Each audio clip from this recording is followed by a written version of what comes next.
اعوذ باللہ من الشیطان الرجیم، میں اللہ تعالیٰ کی پناہ میں آتا ہوں شیطان مردود سے۔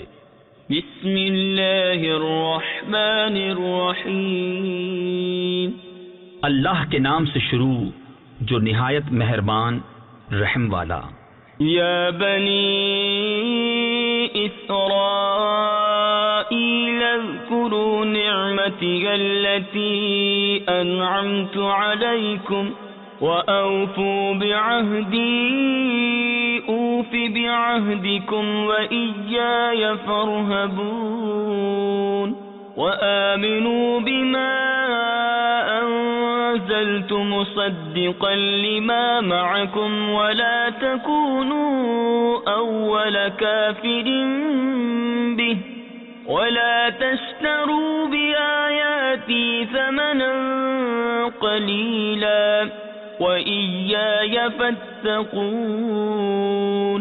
اے یعقوب کی اولاد، یاد کرو میرا وہ احسان جو میں نے تم پر کیا، اور میرا عہد پورا کرو، میں تمہارا عہد پورا کروں گا، اور خاص میرا ہی ڈر رکھو، اور ایمان لاؤ اس پر جو میں نے اتارا، اس کی تصدیق کرتا ہوا جو تمہارے ساتھ ہے، اور سب سے پہلے اس کے منکر نہ بنو، اور میری آیتوں کے بدلے تھوڑے دام نہ لو، اور مجھی سے ڈرو۔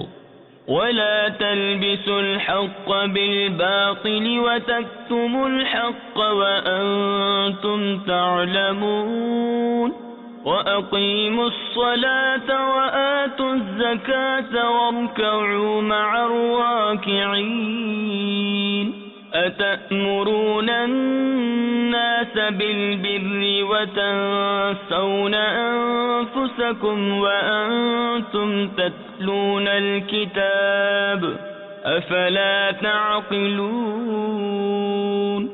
اور حق سے باطل کو نہ ملاؤ، اور دیدہ و دانستہ حق نہ چھپاؤ، اور نماز قائم رکھو، اور زکوٰۃ دو، اور رکوع کرنے والوں کے ساتھ رکوع کرو۔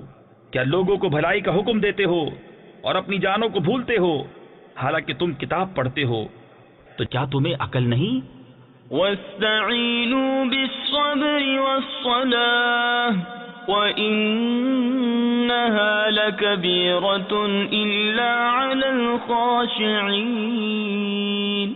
الَّذِینَ يَظُنُّونَ أَنَّهُم مُّلَاقُو رَبِّهِمْ وَأَنَّهُمْ إِلَيْهِ راجعون۔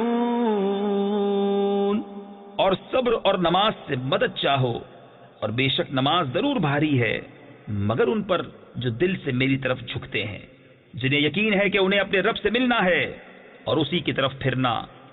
صدق اللہ العظیم۔